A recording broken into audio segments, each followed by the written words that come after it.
बिस्मिल्लाहिर्रहमानिर्रहीम। आज हम जो डिस्कस करेंगे इनर प्रोडक्ट स्पेस के क्वेश्चंस को एमसीक्यूज़ को डिस्कस कर लेते हैं। क्विक रिवीजन करते हैं। क्वेश्चन नंबर 1 देखिए जी। क्वेश्चन नंबर 1 में हमें वो कहता है कि ये आइगन वेक्टर है और ये वो मैट्रिक्स है। One of the eigen value of A is, इनमें से कौन सी आइगन वैल्यू है कोई ये। अब देखें ये जो मैट्रिक्स ए होता है ये वेक्टर वी के साथ मल्टीप्लाई करके वो eigen value lambda times v बन जाता है। अगर मैं इस ए को वी से मल्टीप्लाई करूं सपोज ये ए हमारे पास है -2 2 -3, फिर है 2 1 -6 और -1 -2 और 0, और दूसरा वेक्टर हमारे पास है 1 2 एंड -1। अब आपने ये सारा का सारा मल्टीप्लाई नहीं करना है, जस्ट पहली रो को चेक करें।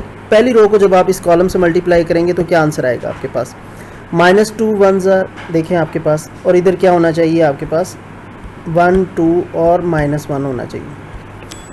अच्छा, -2 1 आपके पास आएगा -2, 2 2 4 और -3 -1 प्लस का 3।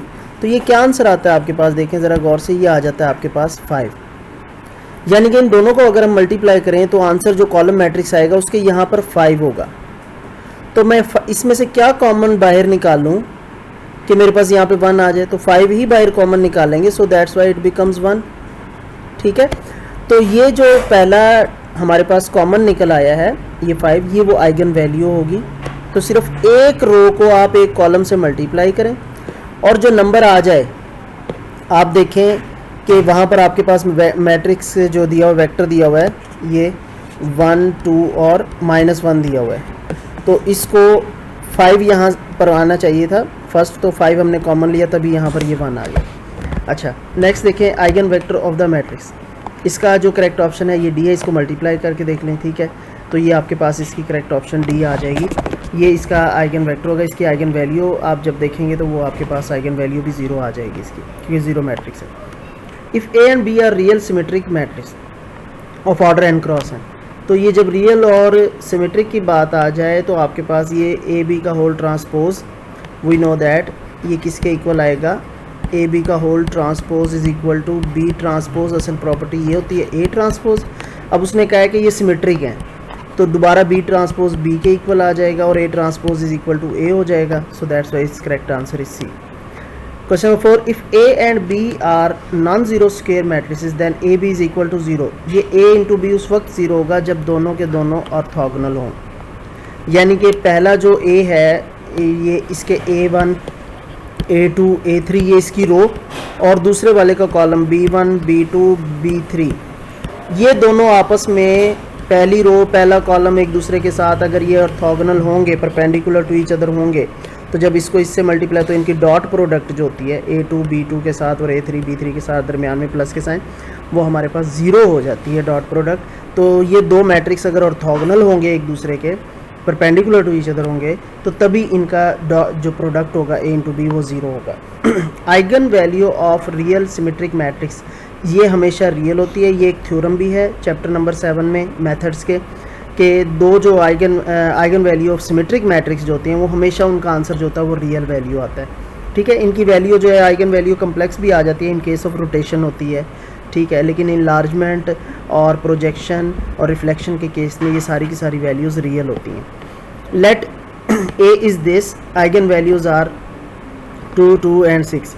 आइगन वैल्यूज़ देखें जो डायगोनल में एलिमेंट होते हैं इनका सम और आइगन वैल्यू का सम, एक बात आपने याद रखनी है, ये हमेशा इक्वल होता है। देखें 3 + 3 6 + 4 10, तो ये तो आंसर हो नहीं सकता, this is not equal to 10, और ये भी आंसर आपके पास नहीं हो सकता क्योंकि इसका सम आपके पास 10 नहीं आ रहा है। ठीक है, एक बात ये याद रखनी है कि जो प्रिंसिपल डायगोनल के एलिमेंट होते हैं उनका जो सम होता है और जो आइगन वैल्यूज़ का सम होता है, जितनी भी आइगन वैल्यू, देखिए इन तीनों का सम 10 आ रहा है, इन तीनों का सम भी 10 आ रहा है, तो या तो ये करेक्ट ऑप्शन है या फिर आपके पास ये करेक्ट ऑप्शन है। नॉर्मली आप इस तरीके से एग्जैक्ट वैल्यू को पहुंच जाते हैं कि अगर आप वो सम देख लें और आइगन वैल्यूज़ को उनका सम देख लें, वो हमेशा इक्वल आना चाहिए। दूसरी वैल्यू इन तीनों की जो प्रोडक्ट होगी ना वो इसके डिटर्मिनेंट के इक्वल होगी। इस मैट्रिक्स का जो डिटर्मिनेंट लेंगे आप, ए का डिटर्मिनेंट ठीक है। इसका जो आंसर आएगा, अब देखिए यहाँ से आंसर आपके पास तीनों का प्रोडक्ट क्या आ रहा है, 12 2 24, और यहाँ से आपके पास आ रहा है 18।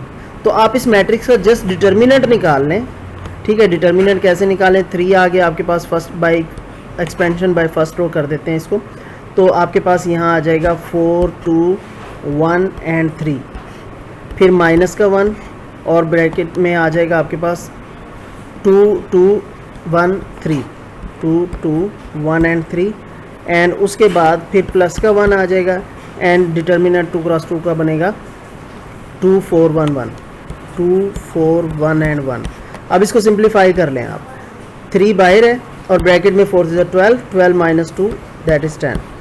अब यहाँ -1 बाहर आएगा, 2 3 6 -2, ये आपके पास आ जाएगा 4, प्लस 1 आ गया और ये आ गया आपके पास 2 1 2 और -4, ये माइनस का 2 बचेगा। This is equal to 30 -4 -2 which is equal to 24। तो इसका ही प्रोडक्ट आपके पास 24 आ रहा है। तो हम इस तरीके से आइगन वैल्यूज़ को, बजाय इसके कि आप 1 माइनस लैम्डा कर करके उस पूरी इक्वेशन को सॉल्व करें, उसमें बहुत टाइम लग जाएगा, तो इसका जस्ट डिटर्मिनेंट निकाल लें और इसके सम को आप देख लें। नेक्स्ट क्वेश्चन देखिए 7, ये मैट्रिक्स है, तो इसकी real eigen value if and only if theta is multiplier of pi, multiple of pi, ठीक है। इसको देखें, इसमें हमने ये करना होता है, इसका डिटर्मिनेंट इज़ इक्वल टू, आप माइनस लैम्डा करके उसको ज़ीरो करें तो वो एक इक्वेशन बनेगी। उसको इक्वेशन को सामने लाने के लिए पहले इसको ज़रा स्पेस क्रिएट कर लेते हैं।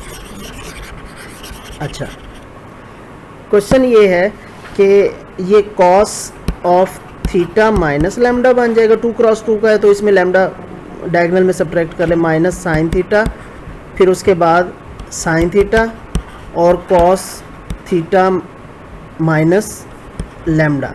अब इसका डिटर्मिनेंट इज इक्वल टू 0 रख के जब आप सॉल्व करेंगे तो आपके पास इक्वेशन जो बनेगी, इन दोनों को मल्टीप्लाई करें तो ये स्क्वायर हो जाएगा, यानी कि कॉस थीटा माइनस लैम्डा का स्क्वायर और प्लस दरमियान में आ जाए, क्योंकि माइनस साइन स्क्वायर है, एक माइनस साइन दरमियान में होता है, तो plus sine square theta is equal to 0। इसको आप जब एक्सपेंड करेंगे तो ये बनेगा आपके पास cos square theta plus lambda square minus 2 lambda cos of theta plus sine square theta और इज इक्वल टू 0। अब ये साइन स्क्वायर थीटा और कॉस स्क्वायर थीटा 1 बना देंगे तो ये क्वाड्रेटिक इक्वेशन बन गई है, 2 लैम्डा कॉस थीटा और प्लस 1 इज इक्वल टू 0। इस पर क्वाड्रेटिक फार्मूला लगाएं, लैम्डा इज इक्वल टू आपके पास वो प्लस माइनस ए बी का फार्मूला इसमें लगाएंगे तो ये आपके पास आ जाएगा, वैल्यू आ जाएगी, ये कोई cos theta plus iota sine theta, इस तरह से वैल्यू आएगी, ठीक है। तो जब आप इसकी लैम्डा की वैल्यू रियल, उसने कहा है कि रियल कब होगी, ठीक है, तो रियल तब होगी जब इमेजिनरी पार्ट ख़त्म हो जाएगा इसका, ठीक है। और इमेजिनरी पार्ट कब ख़त्म होगा, जब साइन थीटा की वैल्यू 0 हो जाएगी, यानी कि theta is equal to sine inverse of 0 करेंगे आप, और थीटा की value sine inverse of g n pi जब हो, यानी कि एन की वैल्यू 1 पाई 2 पाई 3 पाई 4 पाई 5 6 7, इन तमाम वैल्यूज़ पे साइन थीटा 0 होता है, तो ये इंटेग्रल मल्टीपल ऑफ पाई आप इसको लिखेंगे। नेक्स्ट क्वेश्चन देखिए, question number 8, given that A is equal to this sum of eigen values of A. इसने सीधा सीधा सम पूछा हुआ है, वो मैंने आपको हिंट बताया हुआ है कि प्रिंसिपल डायगोनल में जो एलिमेंट होते हैं उनका सम और आइगन वैल्यूज़ का सम ये बराबर होता है हमेशा। तो 2 1 3 हो गया एंड 3 6 हो गया, 6 + 4 10 हो गया, तो the correct answer is this. अच्छा, एक चीज़ और आपने याद रखनी है कि ए की आइगन वैल्यू और ए स्क्वायर की आइगन वैल्यूज़ और ए इनवर्स की आइगन वैल्यूज़ ये हमेशा सेम रहती है, ठीक है। अगर लैम्डा जो ए के लिए निकला है वही ए स्क्वायर के लिए होगा और वही ए इनवर्स के लिए होगा, ठीक है। नेक्स्ट क्वेश्चन की तरफ आ जाए, the eigen vector of a real symmetric matrix corresponding to different eigen values are orthogonal. Eigen vector of real symmetric matrix जो होते हैं उनका जो आइगन वेक्टर होते हैं वो आपस में एक दूसरे के ऑर्थोगोनल होते हैं। नेक्स्ट, यानी कि उनको डॉट प्रोडक्ट उनकी इज इक्वल टू 0 आ जाती होती है। For the matrix this one of the eigen value is 2, एक आइगन वैल्यू इसकी 2 है। अच्छा, विच of the following is an eigen vector. अच्छा, इस क्वेश्चन में एक करेक्शन कर लें, इसको सॉल्व किया था मैंने, ये वैल्यू जो है ये प्लस का 2 है, ठीक है, ये प्लस का 2 होगा तो आपका ये आंसर आ जाएगा, ठीक है। और आइगन वैल्यू एक 2 है, उसने पूछा which of the following is an eigen vector, तो हमें ये देखना है कि A into V is equal to 2 times eigen value 2 दे दिए, 2 टाइम्स हमें आंसर लेके आना है कि भी वो वी वेक्टर क्या होगा। A into V is equal to 2 times V जो है वो किसके इक्वल आएगा। तो v की वैल्यू आप इसमें पुट करके देख लें, ये वाली वैल्यू 3 माइनस 2 एंड 1, जब आप 3 माइनस 2 एंड 1 यहाँ पे पुट करेंगे तो you will get the same answer जो कि यहाँ पर नीचे दिया हुआ है। नेक्स्ट क्वेश्चन की तरफ आ जाएं। The eigen values and eigen vector of 2 cross 2 matrix, एक 2 क्रॉस 2 मैट्रिक्स है जी, ठीक है। उसकी आइगन वैल्यूज़ जो है वो लैम्डा 1 8 दी हुई है, लैम्डा 2 4 दी हुई है। उसका पहला मैट्रिक्स ये दिया और दूसरा मैट्रिक्स ये दिया हुआ है। द मैट्रिक्स इज, अब इसमें से हमने बताना है कि वो मैट्रिक्स कौन सा है जिसकी आइगन वैल्यूज़ ये वाली आएंगी। तो आप देख लें इसमें से माइनस लैम्डा करके, ठीक है, इसमें से और इसमें से माइनस लैम्डा करके, इसको जस्ट इसका डायरेक्ट आप इसका determinant is equal to 0 put कर देंगे, यानी कि 6 माइनस लैम्डा और 6 माइनस लैम्डा है, तो 6 माइनस लैम्डा का स्क्वायर आ जाएगा आपके पास और माइनस 4 आ जाएगा, इज़ इक्वल टू 0 पुट करें। यहाँ से आप लैम्डा की वैल्यू निकालें तो आपके पास एक वैल्यू 8 आ जाएगी और दूसरी वैल्यू आपके पास 4 आ जाएगी, ठीक है।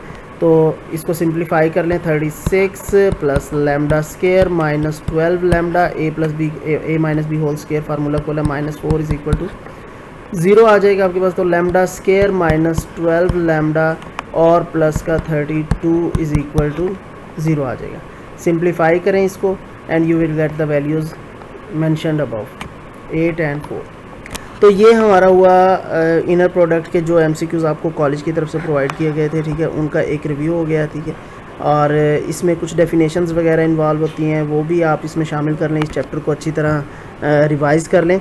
कुछ डेफिनेशंस ऑर्थोगोनल मैट्रिक्स की हैं, सिमेट्रिक मैट्रिक्स की हैं, और मैट्रिक्स के अलावा वो ए ट्रांसपोज पी वाली जो वैल्यूज़ हैं उनको भी आप देख लें। अच्छा, और एक थ्योरम की स्टेटमेंट भी इसमें शामिल है, ठीक है, उस थ्योरम की स्टेटमेंट को भी शामिल कर लें। तो इसको अच्छी तरह रिवाइज़ करें। इंशाअल्लाह ताला wish you best of luck. अल्लाह ताला आप लोगों को कामयाब करे और अल्लाह ताला आप लोगों का हामी नासिर हो।